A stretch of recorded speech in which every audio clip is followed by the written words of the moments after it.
Baba, katika jina la Yesu Kristo, Mungu wetu mwaminifu, asante Bwana kwa sababu huu ni muda ambao umekupendeza wewe.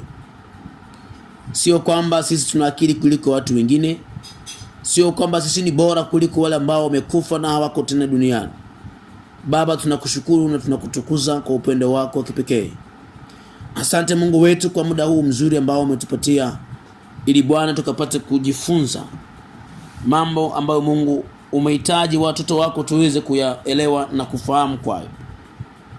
Baba, katika jina la Yesu Kristo, Mungu wetu uliye Mungu mkuu, karibu basi kwa Roho wako Mtakatifu. Bwana, tunakualika na zaidi sana, Mungu, sema nasi, tuko tayari kusikia.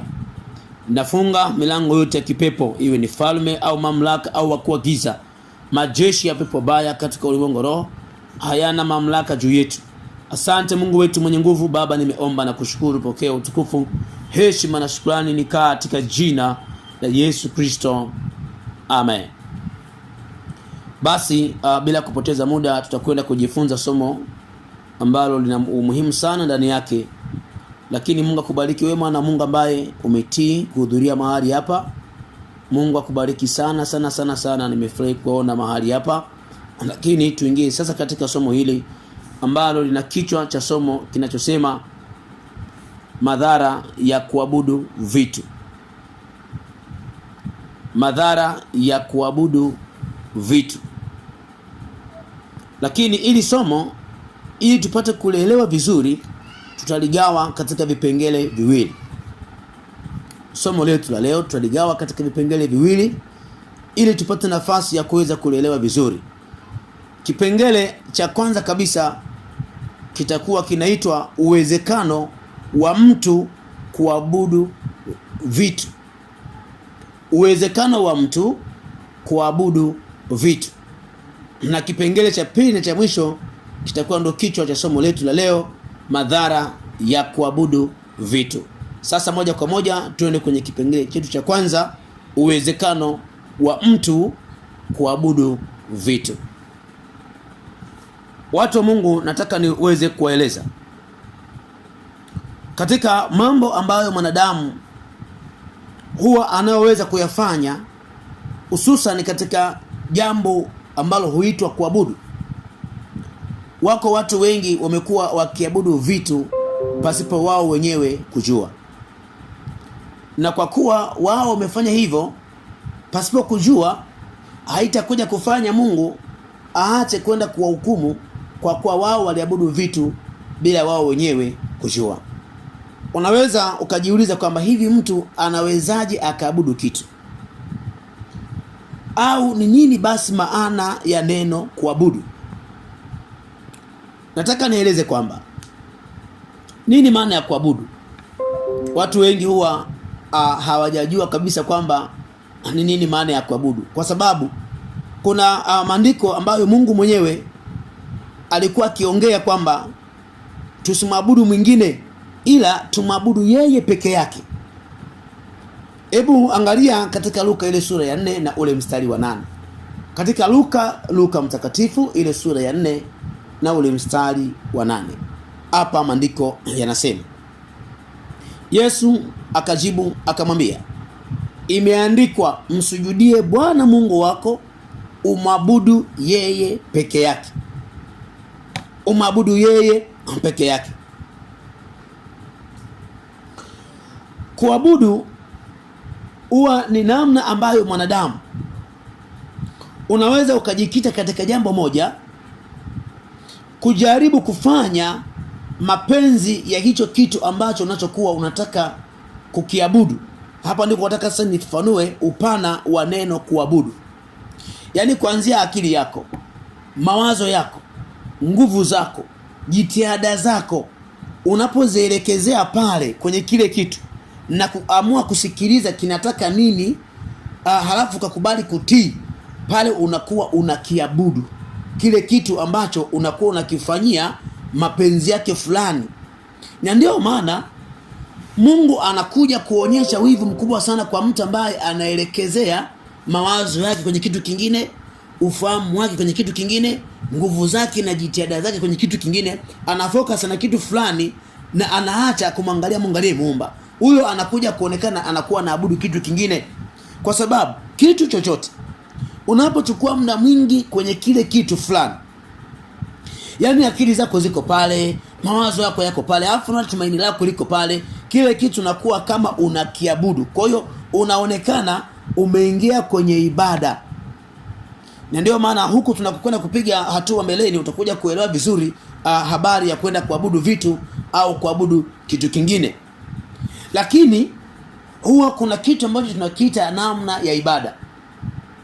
Ibada, kuna watu wengi huwa wanaamua kufanya ibada mbalimbali wakiwa wanaabudu kile wanachokisema ni Mungu, lakini wengine wanaweza akachukua sanamu, au mwingine akachukua mti, au mwingine akachukua mbao, kama vile mnavyoona kwenye dini zile za Katoliki, watu wamechukua sanamu wameweka pale mbele na hivyo wanafanya ibada. Hiyo nayo pia waga ni namna mojawapo ya kuabudu, lakini kuabudu ambayo niko naizungumzia leo iko tofauti kidogo na hiyo ambayo watu wengine wamezoea kusikiliza na kuweza kufahamu.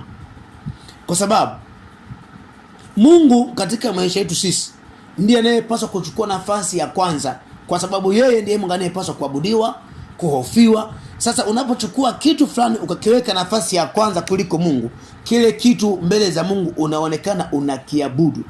Na hivyo ndipo Mungu huanza kuleta hasira yake juu ya watu ambao wanaokuwa wanafanya hivyo. Hebu angalia kwa mfano, una biashara. Ile biashara, kufanya biashara sio dhambi, tunajua. Lakini yani wewe hauna muda kabisa wa kusema utautenga muda umwambie hata Mungu basi aweze kusimama kwenye ile biashara yako. Lakini wewe muda wote yani unawaza, hapa nataka hii biashara yangu ipanuke, itoke hapa ifike pale, nataka biashara yangu ikue, kesho iwe hivi na vile. Hapa unawaza tu madeni, watu na wadai wako wangapi. Yani wewe masaa yote hata ukifika nyumbani unaanza kuwaza kuna sehemu pale nimeacha madeni.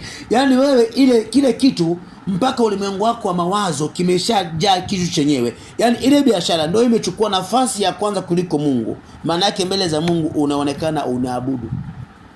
Ndio maana kuna watu wengine wako wanaimba wimbo, sitaabudu Mungu mwingine ila wewe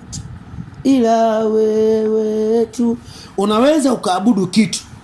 Sasa utakwenda kuona kuna kitu Paulo mtume alikizungumza, lakini wakati anakiongea hakuwa mwilini, alikuwa katika roho. Na kuna watu wengine hawakuweza kuelewa kabisa Paulo mtume alikuwa na maana gani.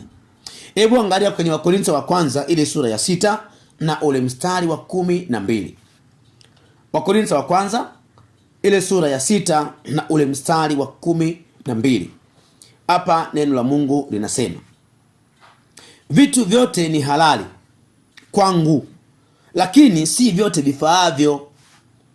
Vitu vyote ni halali kwangu, lakini mimi sitatiwa chini ya uwezo wa kitu chochote. Angalia, anasema vitu vyote ni halali sawa, lakini yeye hatatiwa chini ya uwezo wa kitu chochote. Kila kitu unachokiona duniani nyuma yake kuna uwezo. Simu nyuma yake kuna uwezo. Television nyuma yake kuna uwezo. Mitandao ya kijamii nyuma yake kuna uwezo. Ule uwezo unapokukamata kwa kunasa, unakuwa umeingia kwenye ibada maalum. Ndio maana mtu ataingia kwenye mtandao, akishika simu anaanza kusikia sauti na mwambia, hebu ingia WhatsApp kidogo bwana, huende labda kuna message mpya imeingia. Unatoka WhatsApp unasikia sauti inakwambia, hebu labda ingia Instagram, huenda kuna ujumbe mpya umeingia. Unasikia sauti nyingine inakwambia, hebu ingia YouTube, huenda kuna taarifa mpya imetokeza. Sasa unajikuta umetiwa chini ya uwezo wa simu. Unajikuta umetiwa chini ya uwezo wa, hata kama ni kompyuta, yani kifaa chochote kile au kitu chochote, hata kama kizungumzi, lakini kimekushikilia. Maana pale unakuwa upo kwenye ibada moja kwa moja. Na kumbukeni, hakunaga ibada pasipokuwa na Mungu. Sasa wengi wana miungu wengi. Kwa hiyo yule simu anaweza kuwa ni Mungu. Maana ibada ili ifanyike lazima kiwepo kitu kinachoitangaza, kinachosimamia ile ibada maalum iweze kufanyika. Utaona kuna wazazi wengine mna watoto. Wale watoto yani umeshamfanya kwao kama Mungu. Kwa nini? Yani kila muda wewe yani wewe mawazo yako ni mtoto tu, yani hatuwezi kufanya vitu vingine. Yule mtoto kwako anakuwa ameshakuwa ni sanamu, anakuwa ni Mungu kwako yule mtoto, na yule mtoto mbele za Mungu unaonekana unamwabudu. Na ndio maana Mungu alipotaka kufanya kipimo kwa Ibrahimu, alitaka angalie, je, huyu Ibrahimu, huyu mtoto kwake ni kama Mungu? Je, anamwabudu huyu? Kwa sababu ukitaka kugusa kitu ambacho mtu anakiabudu, yani huo ni ugomvi. Ndio maana Mungu akasema, hebu ngoja nione huyo mtoto ambaye ni wa kipekee, tena ambaye kampata kwenye uzee, hebu ngoja nimwambie aende kumuua, ili Mungu angalie, je, ada huyo kamfanya kama Mungu wake? Je, anamwabudu huyu au ananiabudu mimi? Maana Mungu akaanza kuangalia moyo wa Ibrahimu. Katika Mwanzo ile sura ya 22, Mwanzo ile sura ya 22 mstari wa 2 mpaka ule mstari wa 3. Mwanzo 22:2 mpaka 3. Hapa tuangalie vizuri. Akasema, umchukue mwana wako wa pekee umpendaye Isaka, ukaende zako mpaka nchi ya Moria, ukamtoe sadaka ya kuteketezwa huko juu ya mlima mmoja wapo nitakao kuambia. Ibrahimu akaondoka alfajiri, akatandika punda wake, akachukua vijana wawili pamoja naye na Isaka mwanawe, akachanja kuni kwa ajili ya hiyo sadaka ya kuteketezwa, akaondoka kaenda mpaka mahali alipoambiwa na Mungu. Hebu angalie, Ibrahimu alitii kufanya agizo lile la Mungu. Maana huyu Isaka kwake hakuwa kama anamfanyia ibada, yani hakuwa ni kama Mungu kwake. Mtu ambaye vitu ni kama Mungu kwake, hata Mungu anapomwambia fanya hiki hawezi kufanya kabisa, kwa sababu kile kitu kwake ni kama Mungu. Kuna watu wameacha kwenda kanisani kwa sababu ya watoto wao. Kuna watu wameacha kufanya mapenzi ya Mungu kabisa kwa sababu ya watoto wao. Sasa kile kitu kinakuwa ni kama Mungu kwako. Na ndio maana kuna vitu vingi vya kimungu wanadamu hawezi kuviona, kwa sababu kuna vitu fulani wameviweka mbele, vimechukua mpaka ile nafasi ya Mungu, vimekula mpaka ule muda wa Mungu mwenyewe. Wewe mwenyewe ukitaka uangalie kuanzia asubuhi mpaka jioni ni masaa mangapi ambayo umeyatenga kwa ajili ya Mungu. Lakini ukiangalia masaa yote unafanya tu vitu vyako, maana yake mpaka muda umekuwa ni Mungu kwako. Kwa sababu Mungu alishasema yeye unapaswa kumpenda kwa moyo wako wote, kwa akili zako zote, kwa nguvu zako zote, kuliko kitu kingine chochote. Maana yake kitu kingine kikishachukua ile nafasi ya Mungu, hicho kimekaa nafasi ya Mungu tayari. Kwa hiyo automatically pale unakiabudu.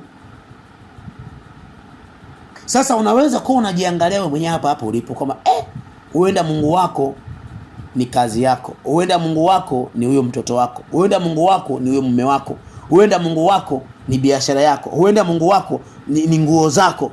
Maana mwingine, ndugu wangu, kuna watu yani wako busy na mavazi tu. Yani yeye anaangalia hapa, yani yeye ni nguo tu. Yani anaangalia tu mambo ya kuvaa kwake tu basi. Yuko radhi ataongee uongo tu ili apate hela ya kununua nguo zake tu. Sasa hizo nguo utakapokufa utaziacha, zinakuwa ni kama Mungu kwako. Sasa hii miungu hii kuna hatari sana unapokuwa umeendekeza vitu vya namna hiyo mbele za Mungu. Na ndio maana watu wengi mpaka sasa hivi imekuwa ni ngumu sana kumuona Mungu. Yani mtu mwingine ni kula tu mavyakula, yani kula. Nilikuwa nasikia story moja kule nadhani South Africa. Yao naambiwa kule wanakula mavyakula hata kabisa kule. Hao wa Afrika, sio Afrika Kusini huko. Wanakula mavyakula, yani muda wote wao ni kula. Ndio maana wengi kiwaangalia wana maamili makubwa. Tena unaambiwa kama unatangaza kufunga sana kule nje huko, hata Amerika na maeneo mengine, kama unasema mambo ya kufunga, wengi unakutaga wanaanza kuongea hivyo, unataka utuue, unataka kutuua hivyo, wewe mtu asile. Kwa nini? Yani wao kula vyakula ni kama vile kitu ambacho yani ni cha maana sana kuliko kitu kingine. Sasa mbele za Mungu, mtu anayekula hawezi kumwona Mungu kwa ukubwa. Siku hizi unasikia watu wanaongea, Moses Kulola alikuwa na nguvu za Mungu hata kabisa. Isiwe fulani alikuwa na nguvu za Mungu. Sasa wewe ndugu yangu, wiki inaanza mpaka wiki inaisha, wewe ni kula tu mavyakula au na hata muda kufunga. Hizo nguvu za Mungu utazionaje? Mungu wako ameshakuwa ni tumbo, mpaka tumbo anaweza kuwa ni Mungu. Maana yake mtu anayependa kubugia huyo mtu hapo yupo kwenye ibada ya kula. Hebu angalia kwenye Wafilipi ile sura ya 3 na ule mstari wa 19. Wafilipi ile sura ya 3 na ule mstari wa 19. Hapa neno la Mungu linasema, mwisho wao ni uharibifu. Mungu wao ni tumbo. Angalia, Mungu wao ni tumbo. Utukufu wao u katika fedheha yao, waniao mambo ya duniani. Kumbe tumbo anaweza kawa Mungu. Unamwabuduje? Anasikia kula pizza, anahisi pizza, unampa pizza na kula. Unahisi kunywa maji, umeshabugia kila kitu, yani wewe kinachokuja unacho. Wiki inaisha, mwezi unaisha, unafika muda kufunga, akili nakwambia utafunga wiki inayokuja bwana. Wewe tu kula tu wiki yote hii iliyoko hapa. Unakula, hauna muda kabisa kufunga. Manake Mungu wako ni tumbo. Manake tumbo unaliabudu. Ndio maana nimekuwa naongelea maana ya kuabudu ni kitu gani. Kwa sababu hakunaga Mungu asiyeabudiwa. Sasa kumwabudu, unamwabuduje sasa? Unamwabudu kwa kufanya mapenzi yake. Hasa mapenzi ya tumbo, ajaze chakula ndani ya tumbo lake. Mapenzi ya tumbo ale, ashibe, ndio mapenzi yake. Sasa na Mungu mapenzi yake tumfanyie ibada. Tumfanyie ibada, tufanye mapenzi yake, tujitoe kufanya 1 2 3. Lakini mwingine anasema afanye hivyo, anafanya vingine. Kile unachokwenda kukipa nafasi ya kwanza ndio Mungu kwako, na ndicho kimechukua ibada. Na hapo ndipo unapoonekana sasa unakwenda kugombana na Mungu wako, kwa sababu umemwasi yeye. Unaona? Sasa hili tutupeleke kwenye kipengele cha pili, madhara ya kuabudu vitu. Hapo tulikuwa tunajifunza uwezekano wa mtu kuabudu kitu au vitu. Sasa hapa tunakwenda kwenye kipengele cha pili na cha mwisho, madhara ya kuabudu vitu. Tunakumbuka Mungu ameshatuambia tunapaswa kumwabudu yeye peke yake. Sasa ikitokea tukaenda kuabudu kitu kingine, iwe tumbo, iwe watoto, iwe kazi zetu au pesa zetu. Maana watu mpaka wanaabudu pesa. Yaani pesa inamwendesha. Hata hawezi kusema nafanya vitu kwa ajili ya Mungu, anafanya vitu kwa ajili yake yeye mwenyewe. Mungu amesema yeye ni Mungu mwenye wivu. Hebu tuangalie katika Kutoka ile sura ya 34. Haya ni madhara sasa ya kuabudu vitu. Kutoka ile sura ya 34 na ule mstari wa 14. Hapa neno la Mungu linasema, maana hutamwabudu Mungu mwingine. Hebu angalia vizuri. Maana hutamwabudu Mungu mwingine, kwa kuwa Bwana ambaye jina lake ni mwenye wivu, ni Mungu mwenye wivu. Hebu mpaka jina anasema jina lake ni mwenye wivu na ni Mungu mwenye wivu. Sasa hivyo nafikiri wivu wa Mungu uwaga unaondokaje? Ili wivu wa Mungu uondoke ni mpaka alete mapigo fulani, ni mpaka akushughulishe kwanza, ndipo angalau wivu wake unaondoka. Kishaona amekunyoosha, ameshaondoa huyo Mungu wako mwingine uliye naye, Mungu wa upande wa pili, ndipo Mungu sasa anatulia. Kwa mfano, nadhani wengi mnasikiaga wanasemaga hivi, jamani kizuri hakidumu, kizuri hakidumu, kizuri hakidumu. Iko hivi, watu wengi hawajajuaga. Utasikia kama kuna mtu fulani kwenye familia mnamtegemea sana, yani yule kaka yani ukikoa kidogo pesa imeshatoka, yani ikitokea shida kidogo imeshatatoa, yule ni mzuri, ni mwema, ni yule mtu na kuambia hawezi kudumu muda mwingi duniani. Mungu anamuondoa. Na kinachofanya Mungu aruhusu yule mtu afe ni kwa kuwa Mungu anaona huyu mtu yeye ndiye Mungu aliyemfanikisha Mungu kupata zile pesa, halafu utukufu na muendea yeye peke yake. Na Mungu amesema utukufu wake hatampa mwingine, wala hatampa sanamu sifa zake. Lakini wewe kisa yule mtu labda anasaidia sana familia, sifa zote mnamrundikizia yeye. Yeye ni mwema sana. Ndio maana Mungu anasema ni mwema, sawa. hawajajua kama mimi ndio nimefanya hiki kitu, Mungu anamuondoa duniani. Akishamuondoa, mnaanza jamani, vizuri havidumu. Sio vizuri havidumu, mnavipa sifa za Mungu. Mnakumbuka vizuri, kuna mtu kwenye Biblia alikuwa anaitwa ni Herode. Yule bwana alitoa hotuba fulani. Alipotoa hotuba fulani, watu wakaona kweli upako wa kiungu pale. Wakasema yani haya maneno sio maneno ya kibinadamu, huyu ni Mungu mwenyewe. Oho. Akaliwa na chango, akafa pale pale. Hiyo inaonyesha kwamba Mungu aga atakagi muabudu vitu vingine. Anataka mnapoona kitu kimetokea, sifa na utukufu vimrudie yeye aketie juu. Aliliwa na chango. Aliliwa na chango. Unaona? Sasa ni lazima tuweze kuwa ni watu ambao tunaweza kujitahidi sana kuangalia tusiweze kuabudu vitu vingine.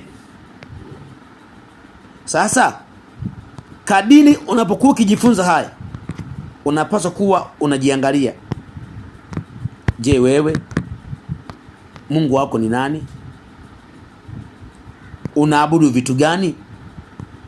Hebu angalia katika kitabu kile cha Matendo ya Mitume. Matendo ya Mitume ile sura ya 12, tuanzie ule mstari wa 21. Tuanzie hapa kushuka chini. Matendo ya Mitume ile sura ya 12,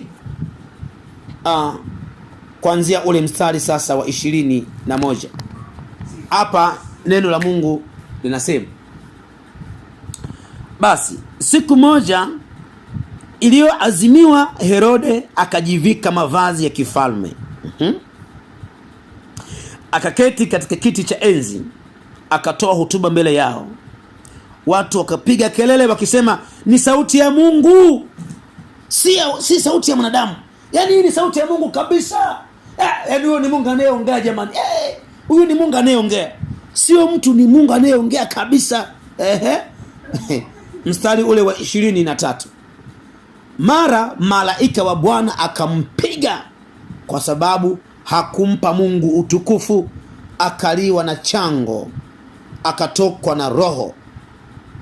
Hebu angalia sasa masifa. Yaani wewe unahubiri likomesha. Yaani wewe hata pale kwenye ile huduma wewe ndio mtoaji kabisa maarufu. Yaani usipotoa wewe hapo zile sifa zilipaswa kumwendea Mungu. Mwingine, yaani mwanangu ana akili komesha. Yaani shule nzima anakimbiza. Mwanao ana akili sawa. Umesahau kwamba anempa zile akili ni Mungu. Hatimaye sifa zinamwendea mwanao, na wewe mzazi unachekelea. Huyo mtoto wako nakwambia hawezi kufika mbali, kwa sababu sifa na utukufu lazima zimwendee yeye aketie juu, ambaye ndiye chanzo cha akili, aliyesema kwamba atakufanya kuwa kichwa, hautakuwa mkia. Lakini umeshakuwa kichwa sio mkia, sifa zinakurundikia wewe mwenyewe, maana wewe ndio umejifanya kichwa. Hapo ndipo madhara yanapoanza kutokea. Ndipo Mungu anapoanza kuonyesha wivu wake na kuondoa kile kitu ambacho mnakitazamia, ili sasa vibaki vitu ambavyo hata mlikuwa hamvitazamii tena, ili Mungu utukufu wake uweze kuonekana. Na ndio maana Mungu amekuwa akisema yeye anaviinua vitu vinyonge vidhaifu, anavichagua vinyonge vidhaifu ili aviaibishe venye nguvu. Ndio maana Petro hakuwa na elimu yoyote kabisa, ili watu wajue huyu mtu ambaye anaonekana ni mjinga mbumbumbu, anaonekana hana elimu ya kidunia, huyu anaweza kweli kuongea vitu vya namna hii vya kimungu kiasi hiki, ili wajue anayefanya sio yeye, ni Mungu mwenyewe. Mnakumbuka hata majuzi hapa siku ya Jumapili kanisani hapo alitokeza mhubiri moja mtoto, mpaka watu wanashangaa. Hivyo ndivyo Mungu anavyotaka tukuzwe, sio ionekane ni utukufu wa mtu. Kuna vitu kiviangalia mpaka unaona kweli hii kweli sio kawaida, ni Mungu. Hapo ndipo Mungu anaamua kujitwalia utukufu sasa, na ndipo Mungu hupenda kutembea mazingira hayo ili yeye Mungu apate kuonekana. Sasa madhara ya kuabudu vitu, Mungu huwa anavipiga vyote na kuviondoa, ili mwanadamu sasa abaki sasa akidua, akijiuliza imekuwaje. Hapo Mungu anakuwa anataka mkumbushe. Ila sasa hiyo inaweza ikakupa hatari, kwa sababu kuna watu wengi mpaka imefika watu wamekufa, wameenda motoni kabisa, kwa sababu waliabudu vitu. Wamepelekwa motoni na vitu vyao, wamepelekwa motoni na pesa zao, wamepelekwa motoni na watoto wao, wamepelekwa motoni na biashara zao. Sasa lazima ukiwa duniani ujue utakapokipa kitu nafasi kuliko Mungu, Mungu ataweza kukiondoa. Na ndio maana niwaambie, kuna madhara mengine. Unaweza ukapenda kitu fulani, yani ukakipenda kuliko hata kama ni mtoto, kama unampenda sana, nakwambia hata kuja kuchukua raundi, Mungu atamuondoa. Kwa kuwa Mungu wivu wake anataka tumpende kuliko vitu vingine. Mwingine yani anapenda mke kuliko hata Mungu. Huyo mke wako hawezi kufika mbali. Mwingine anapenda mume kuliko Mungu. Huyo mume wako hawezi kufika mbali. Kwa nini? Mungu anaona hata muda wa kwenda kuabudu Mungu hautakuwa nao tena. Mungu atasema nenda ukaabudu, wewe utakuwa unawaza mume wako, ndimfanyie mapenzi yake afurahi. Mungu anasema nenda ukafanye hiki, utakuwa unawaza kile kitu. Ndio maana Mungu anaanza kuviondoa. Ndio maana uwe makini sana. Kitu unachokipenda sana ndio kinachokuangamiza wewe. Yaani kitu unachokipenda kweli, angalia hata kwenye Biblia. Watu waliokuwa wanapenda vitu fulani walifia kwenye vile vitu. Wewe uangalie vizuri. Angalia vizuri. Waliokuwa wanapenda vitu fulani walifia kwenye vile. Samsoni alikuwa hapitu, kila akiona mke yuko akiona alifia huko Samsoni. Sasa na Mungu huwa hapendi watu tuwe hivyo. Ndio maana anatuma maneno yaweze kutusaidia. Maneno unapoyasikia ndio yanaweza kukusaidia ukapata kupona. Mungu anakuja kuviondoa yeye mwenyewe, kwa kuwa anaona watu sasa hawatapata nafasi tena ya kumwabudu yeye. Sasa bora kiondoe kile kitu. Sasa utaona hata wachungaji, mimi nimekuwa nikifuatilia watu wengi wa Mungu. Yaani mtu anapenda huduma kuliko kupenda Mungu. Hivi unajua unaweza ukaabudu huduma. Yaani mwingine kisa na karama ya kuimba, basi yani yeye ni kushughulika na mambo ya uimbaji tu. Aende arekodi manyimbo studio, aende, hana muda kuomba, hana muda kufunga ili basi aombe karama yake, hana muda tena wa kuongea na Mungu. Yaani yeye yuko tuna kile kitu tu. Ndugu yangu, hapo Mungu anakasirika sana. Mwingine ni huduma ya uchungaji. Yaani tayari na kanisa, hana muda tena wa kuwa na maombi yake, amwendee Mungu peke yake, aongee na Mungu, asome neno. Ila yeye muda wote tu ni kama yuko na waumini tu, yaani anawaza kanisa. Mbele za Mungu unabaki huko empty. Na ndio maana mimi sifanyagi ibada kimazoea. Kuna watu wengi huenda hamjaelewa hiki kitu. Na wengi wanajidanganya, mbona Ebeneza hafanyi ibada kila siku? Hapa ngoja tuende kwenye grupu jingine, ambapo ile grupu tunaona lenyewe limechangamka kila muda tu. Yaani watu wanafanya ibada kila sekunde. Ndugu wangu nisikize vizuri. Mimi mwenyewe hapa nahitaji muda na Mungu. Mimi mwenyewe hapa nahitaji muda nipige magoti nizidi kuomba Mungu. Nahitaji muda hata nizidi kumuuliza Mungu, basi Mungu nipa ujumbe gani? Nahitaji muda basi na mimi nishike Biblia nifungue. Nahitaji muda basi nawe nikuombee. Hasa kila muda ukitaka nawe kwenye grupu, niko tunatoa masomo kwenye grupu muda wote. Nitakuwa na muda sangapi kumwendea Mungu wangu na mimi tuzungumze na Mungu wangu? Maana Mungu ana muda anataka na mimi niwe na muda naye. Kwa hiyo unaweza kuabudu huduma na sio Mungu, ile huduma ikawa ni Mungu kwako. Ndio maana wengi mpaka huduma zao zinakufaga mapema. Kwa nini? Hawana muda tena wa kwenda kwa Mungu. Sasa kwa na nabii mkuu bwana, kashakuwa nabii mkuu. Kila muda yeye ni kuongea na watu. Hana muda kuongea na Mungu tena. Yuko anaongea na watu. Na kwa kisingizio niko natoa huduma. Ndio maana mimi naonaga vitu vikiwa vingi naanza kumtafuta Mungu. Kwa hiyo kuna muda mtu kama niko kimya, sawa nitakuwa natumika sawa, lakini na mimi natafuta muda wangu binafsi wa kumwendea Mungu kwanza. Na hata siku kabisa hizi siku hizi ngoja na mimi niwe magotini, niwe naomba, nafanya na vitu vingine vya kimungu mimi mwenyewe. Nisome Biblia na mimi nijijaze nguvu. kwa sababu kila unapohubiri ziko nguvu zinatoka ndani yako. Kila unapoombea mtu, hata mtu na mapepo na vifungo, kuna nguvu zinatoka ndani yako. Ndio maana Yesu alipoguswa na mama ambaye alikuwa anatoka na damu kwa muda wa miaka 12, alisikia nguvu zimemtoka. Ni kwa nini nguvu zinamtoka? Zinamtoka kwa sababu kila unapohudumu unakuwa unatoa nguvu za Mungu.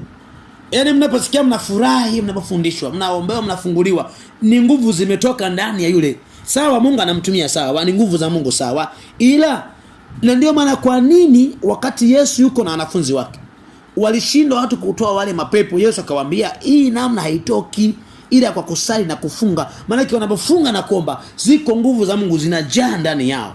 Wanapoanza kuombea watu, ndio zile nguvu zinatoka ndani yao kuwaendea wale watu, kuwahudumu. Sasa wewe muda wote huko na hudumu, maana kuna baki huko empty, haujichaji. Kwa muda wa kujichaji unatakiwa, hapo ndipo unapokuwa unakwenda kuongea na Mungu wako. Kwa hiyo sasa kama hufanyi hivyo, yaani nakwambia Mungu atakuharibu, atakuvuruga. Atamachia shetani atakuja atakuvuruga. Mpaka utashangaa mtu anafanya vituko mpaka mnashangaa hivi na huyu kwenda anafanya hiki. Sio yeye kashavurugwa, kwa sababu kuna mazingira hajaweza kutafuta mahusiano mazuri na Mungu, yuko busy na vitu vingine. Kwa hiyo unaweza kuabudu huduma ya uimbaji, unaweza kuabudu huduma ya uchungaji, unaweza kuabudu watu na usiabudu Mungu. Hasa hayo ndio madhara. Na hatimaye unashangaa baada ya kufa Mungu anakuambia hukunitumikia, ulikuwa unatumikia vitu vingine. Ulikuwa unaabudu vitu vingine. Ndio tanzao Mungu sikujua. Sasa baada ya kujifunza haya, umejifunza nini mpaka hapo? Hebu jiangalie sasa. Je, maisha yako yote umekuwa unaabudu nini? Mwingine huenda umeabudu miradi yako huko. Mwingine umeabudu ng'ombe zako. Unawacheka wa Katoliki, kumbe na wewe na Mungu wako naye muabudu mwingine kabisa, ambao sio yule Mungu wa mbinguni. Ni biashara zako, ni vitu vyako. Kama ulivyojifunza hapa, ni huduma yako. Je, umekuwa ukiabudu nini? Mungu amesema fanya kiwezi kufanya kwa kuwa unakiabudu. Mwambie Mungu, Baba naomba unisamehe. Mwambie Mungu, ni kweli huenda nimeabudu vitu vingine. Huenda nimeabudu kazi yangu. Huenda nimeabudu ndugu zangu. Huenda nimeabudu wazazi wangu, si ya kuabudu wewe. Mwingine hawatii wazazi kuliko Mungu. Hebu mwambie Mungu, naomba Mungu nirehemu. Ikiwa kuna sehemu nimeabudu vitu, Paulo mtume alisema sitatiwa chini ya uwezo wa kitu chochote. Mwambie Mungu na kusi Mungu nirehemu. Mwambie Mungu nitakase. Mwambie Mungu nirehemu. Huenda kuna mazingira nimeabudu vitu pasipo hata mimi mwenyewe kujua. Mwambie Mungu nisamehe. Mwambie Mungu nisamehe. Huenda kuna mambo mazuri Mungu alikuwa anayapanga kwako, hatimaye anayaondoa yote kabisa. Huenda kuna mipango mibaya shetani ameshaimwaga na kuleta vurugu mbaya kwa sababu tumeabudu vitu vingine. Na yeye ni Mungu mwenye wivu, na Mungu hataki kabisa tupoteze mahusiano yake na yeye. Akishaona vitu anapiga na sambaratisha kabisa, anamruhusu shetani avuruge kabisa, kwa sababu anajua tutatoka katika mapenzi yake. Mwambie Mungu nisamehe. Mwambie Mungu nirehemu. Mwambie Mungu nirehemu, Bwana. Mwambie Mungu, ikiwa kuna sehemu umegundua kabisa uliabudu vitu vingine, mwambie Mungu akutakase. Na ikiwa umesahau, utakuwa na muda wa kumwambia Mungu akukumbushe. Mwambie Mungu, nikumbushe, Roho Mtakatifu nikumbushe ni wapi ambapo nimeabudu vitu vingine. Haya maombi utaendelea nayo kwa muda wako.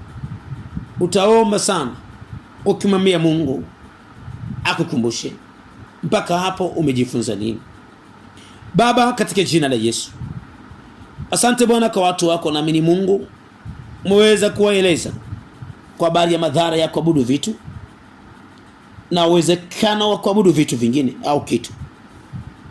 Baba, katika jina la Yesu Kristo, Mungu wangu unayekutumikia, najua umewakusanya hapa watoto wako Mungu na wapenda. Najua sio muda parapanda italia, na yeyote aliyeabudu vitu au kitu hataweza kunyakuliwa kabisa. Baba, nakusihi Mungu mwaminifu, wape neema watoto wako sasa, wasiweze kuabudu vitu tena. Na ikiwa yuko mmoja mahali hapa aliyekuwa tayari ashaabudu vitu, Baba, nakusihi uweze kumsamehe, ukampe kuhesabu mambo yote ya dunia kuwa hasara. Paulo akasema, naliyahesabu mambo yote ya duniani kuwa hasara, nikihesabu vitu vyote kuwa kama mavi, ili nipate kumwona Kristo.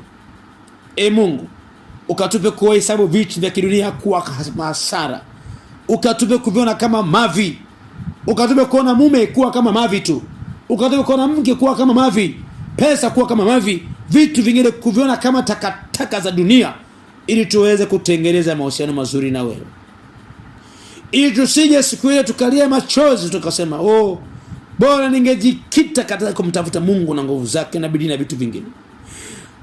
Baba, tusaidie Mungu wetu mwenye nguvu. Roho Mtakatifu, nakusihi kwa uweza wako na kwa upendo wako wa kipekee, kasaidie watoto wako, kasaidie watoto wako.